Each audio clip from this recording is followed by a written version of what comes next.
right.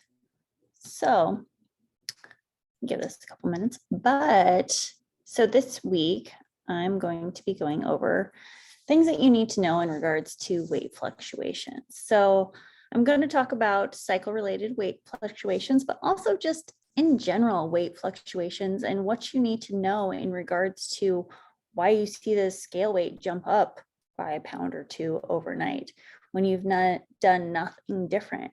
So, just in general, like I think it's important to know what these scale fluctuations mean so that you don't freak out, like you continue to just be patient with the pursuit of your goal. So in general, so say you gained a pound overnight. Now, in order for you to gain a pound of fat overnight, you would need to consume 3,500 calories above your maintenance intake. Okay. So when we see a pound or two fluctuation in a day, it's likely associated with some sort of water related weight adjustment. Sometimes it has to do with fiber or food, but more likely than not, it has to do with some sort of water retention going on. So just a few reasons in general, no matter what time of the month it is, that you might see weight fluctuations on the scale. So if your digestion is off, say, you're feeling a little bit more constipated, like that's going to be, something in regards to digestion that's going on that's going to cause the weight to look different on the scale. Say you ate more carbs. So carbs take 2.7 grams of water per gram of carb to transport it through your body.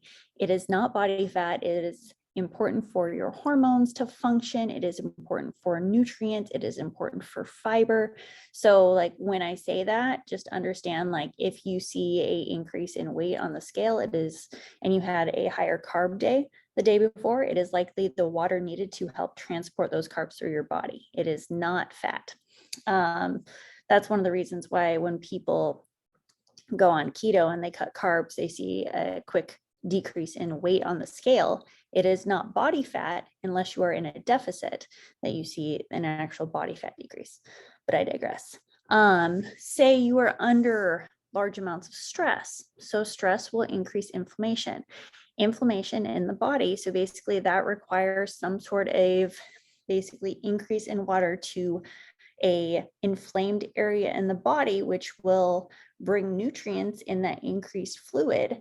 So if you are under higher amounts of stress, if you did have a higher intensity workout, then you will see higher amounts of inflammation in your body, which will equate to a higher amount of scale weight. That is not extra fat, that is extra inflammation. So working to manage inflammation, like carbs are important to decrease inflammation and help the body recover. Let's see, say you ate later than you normally eat. So say you had a meal at 7 p.m. when you normally eat at 5 p.m. Like your body will look different on the scale the next morning, depending on kind of what that meal looked like. Higher protein or like I've seen people, if they consume like more red meat or like a higher fiber, higher inflammatory fat meal the day before and then get on the scale, they might see a higher weight. Higher sodium. So if you consume higher sodium than what your body is used to, it will hold on to more water. If you haven't gone, like that is a reason you will see a higher weight on the scale. Say you've had a poor night's sleep, the body reduces inflammation overnight when you sleep. So if you are not sleeping well, then that is going to increase inflammation, which is going to show a higher weight on the scale. Now, hormone shifts. This is one of the reasons, and specifically for women, this is one of the things we see as we move through the month. So in regards to scale fluctuations, in regards to your cycle. So when progesterone drops off, so figure that's probably about day 21, give or take a few days, depending on the length of your cycle. But if we're assuming an average cycle length of 28 days, then that progesterone drop off should occur around day 21. So with that progesterone drop off, it triggers an inflammatory response in the body. So that means the body naturally has higher levels of inflammation. So also with that progesterone drop off, we will see a change in sodium set point. So that means your body is more responsive to sodium intake. So that means if you consume higher amounts of sodium, it's going to cause more water retention. There's actually, so with that sodium change or set point change, there is actually a change in plasma volume. So that will actually cause a decreased, or it will cause decreased oxygen to be carried to the muscles. So, from a performance standpoint, you may actually feel like you can't perform as well during that time because there is less oxygen being taken to your muscles. During that time of the month, because of higher levels of inflammation, your body is more responsive to stress. So that means if there is more stress coming from your environment, say the foods you're choosing to eat, the activities you're doing, say you're not sleeping as well, then that is going to cause increased overall inflammation in your body, which is going to show itself on the scale. So things you can do to help support reducing inflammation in your body and that change on the scale in regards to that change in hormones. So you can make sure that you're being mindful of your sodium intake during that last part of your cycle. You can make sure that you're working to reduce inflammation in your activity and what you're doing lifestyle wise. Incorporating more anti-inflammatory fats will also assist in this. And, participating in restorative movements and being mindful. So like meditation, like yoga, like those are really good things to incorporate a little more of during that last part in your cycle. Incorporating more foods with potassium in them.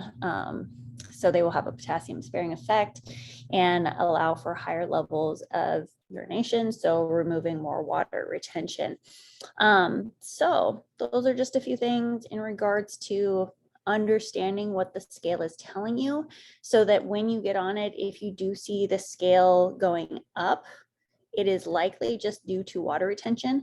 There is no reason to drastically cut calories or do an extra workout. Like, just stay consistent with the things that are supporting getting you to your goals, and just, don't feel like you fell off the wagon. Just feel like, you just getting back on track.